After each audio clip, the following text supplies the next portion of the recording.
We didn't surf because we know it's gonna be so dangerous. Yeah, and they did not let us. And even if they let us, I won't. Me, I will.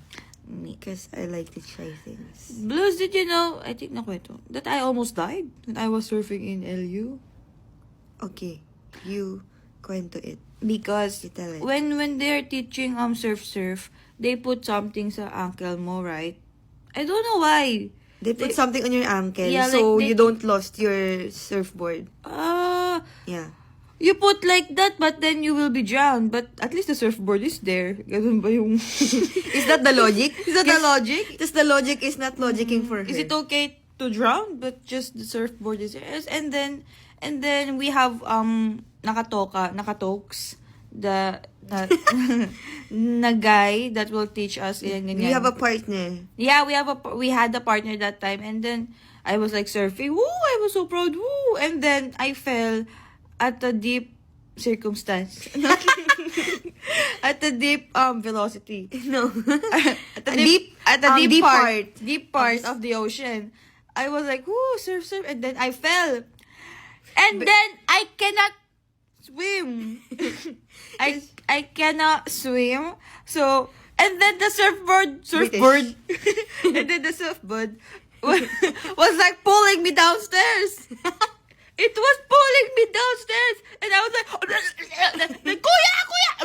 And then Kuya was not there to survive me, to save me, and then I was just Kuya again, and then like I drowned for a good night.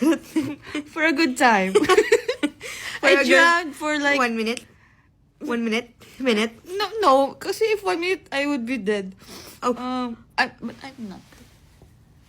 Maybe like for 32 seconds. Oh, I was drowning, and then when I like almost give up, that's when Kuya buhated me. oh, that's when he carried you. That was when he carried me, and then Ate Jo was like shouting, "Baby, baby," because she saw that I was fighting for my life. Oh, you're such a fighter. Yeah, that's why that would be my first and last time that I will surf, because never again in my whole entire existence. Oh my God, wait lang, parang OA tuloy. I think maybe 24 seconds. Oh. Ganun. Yeah. Okay. That was traumatic as... Oh, don't say it. Don't say it. No! No. Don't say it. We're gonna be back.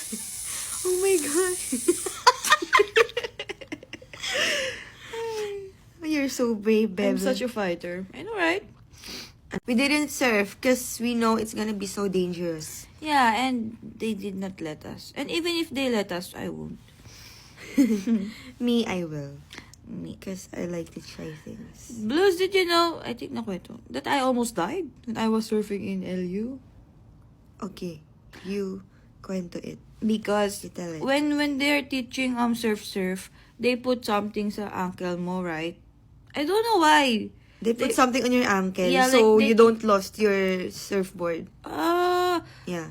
You put like that, but then you will be drowned. But at least the surfboard is there. Ganun ba yung... Is that the logic? Is that the logic? Just the logic is not logicking for her. Is it okay to drown, but just the surfboard is there? And then we have nakatokes, the na guy that will teach us. We have a partner. Yeah, we had a partner that time, and then I was like surfing. Woo! I was so proud. Woo! And then I fell at a deep circumstance.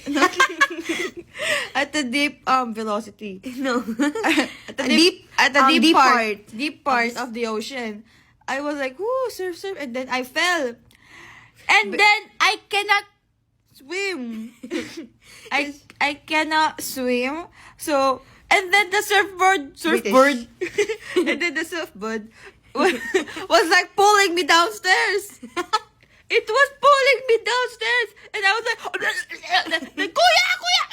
And then Kuya was not there to survive you. me, to save me, and then I was just Kuya again, and then like I drowned for a good night. for a good time. I drowned for like 1 minute. 1 minute? Minute? No, kasi if 1 minute, I would be dead. Oh. But I'm not. Maybe like for 32 seconds. Oh! I was drowning, and then when I like almost give up, that's when Kuya buhated me. Oh, that's when he carried you. That was when he carried me, and then Ate Jo was like shouting, "Baby, baby," because she saw that I was fighting for my life. Oh, you're such a fighter. Yeah, that's why that would be my first and last time that I will surf, because never again in my whole entire existence. Oh my God, wait lang, parang OA tuloy. I think maybe 24 seconds. Oh. Ganun. Yeah. Okay. That was traumatic as... Oh, don't say it. Don't say it. No! No. Don't say it. We're gonna be back. Oh my God. You're so brave, Bebe. I'm such a fighter. I know, right?